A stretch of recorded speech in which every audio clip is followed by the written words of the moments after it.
Hi everyone, Russell here again. So I just finished up a project and I'll show you how I did it step by step, maybe to give you an idea, or if you want to do just how I did it, I'll show you. So I have the HMF rear bumper, HMF tailgate, and I'll put the links in the description for everything, and I do have separate install videos for those, but I'll just kind of show you what I did to make this work. So the part I love about this is it does open up. So you can kind of see you have full access to the bed, which is full of tools right now, but it does, I'm just kind of showing you how far it opens up. And then, only purchased a few things. It's all painted up. I'm extremely happy with it. So I'll show you step by step how I got there.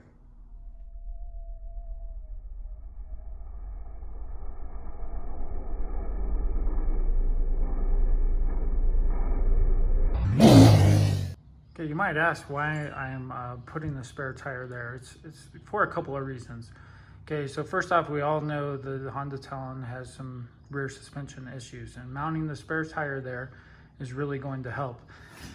So if you're subscribed to my channel, in a couple of days, I'm going to install the Fox IQS system, which will be one of the first Honda Talons in the world with it. If you're not familiar with that system, it's basically computer controlled. It plugs into your ECU. It's going to stiffen up the outside when you're going around the corner. It's going to stiffen up the front when you hit the brakes. It's going to stiffen up the rear when you accelerate, and it's going to adjust much better during jumping. So basically, to get the best possible rear suspension out of the Talon, you have to put the spare tire out on the back. So if you're not familiar with this tailgate, it does come with this huge wing nut on it. So you basically just twist that off, and then the tailgate does swing open. Okay, so this is the HMF tailgate. I do have a separate install video on how to install it on your Talon. All of the tubing on it is a 1-inch outer diameter.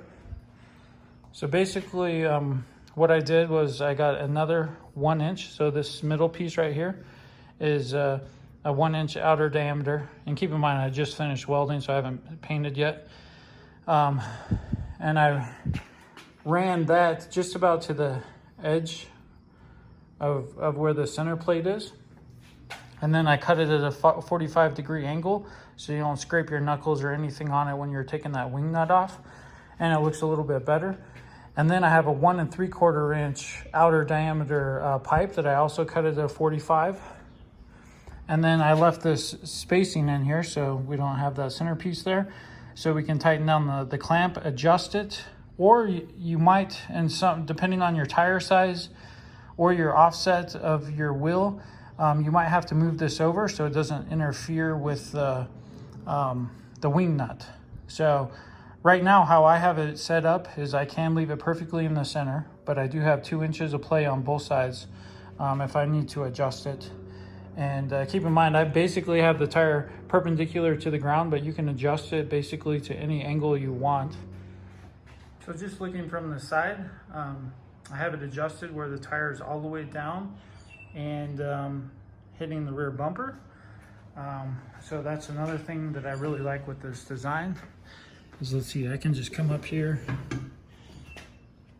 and of course it's just loose, but you can also have it into this position, so, or any angle in between it.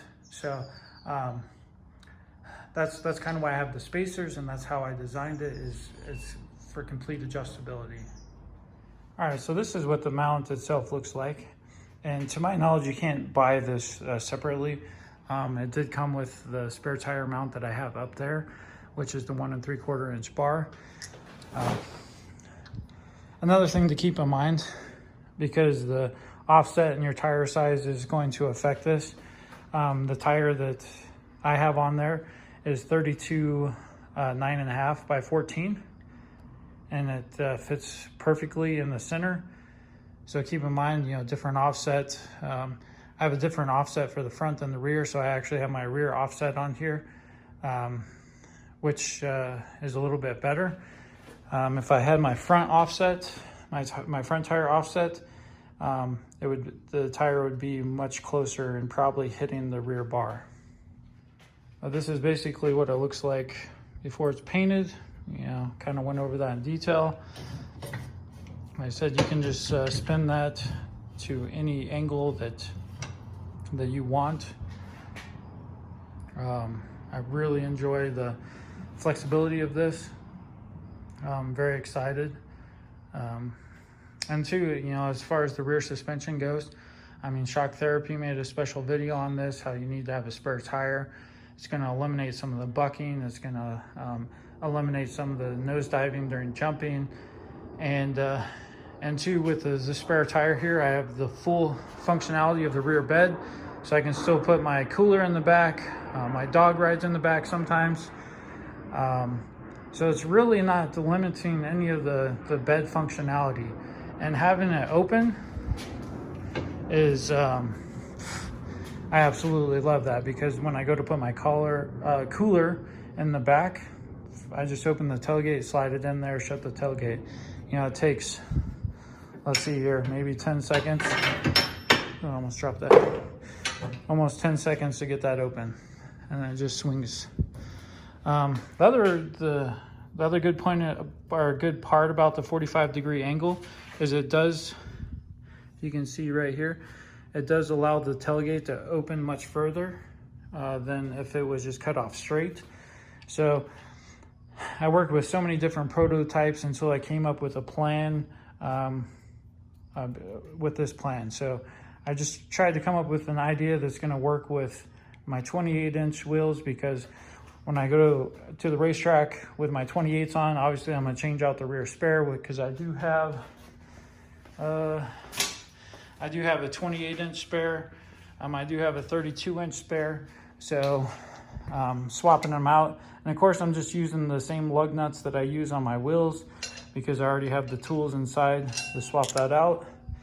So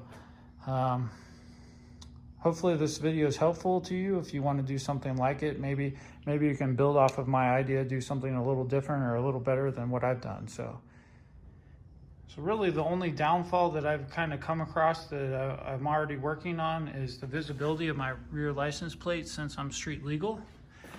But I can also adjust the spare tire so it's more visible. But I like having it perpendicular to the ground, so I'm going to stick with it. So what I did was I ordered a license plate mount for the Jeep Wrangler. And how it works is I'll basically take the center cap off, and it mounts on the back side. A little bracket comes through, and then you can mount your license plate right here on the outside of the spare tire. And then I ordered one that has a center brake light as well. So I'm going to put a link in the description for everything that we have here. Of course, have to have the rear bumper, the HMF rear bumper. I'll put the link in the description. The tailgate, the spare tire mount, because I'm using the bracket from that down here.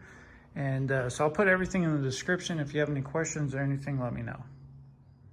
And this is how you tighten down the mount. There's going to be 6 of these 1/4-inch Allen bolts. And once you tighten those down, it doesn't move. I've used the spare tire somewhere else, and it's very solid. So here's just a quick look after everything's done. Have it mounted up, tightened down, have everything all painted.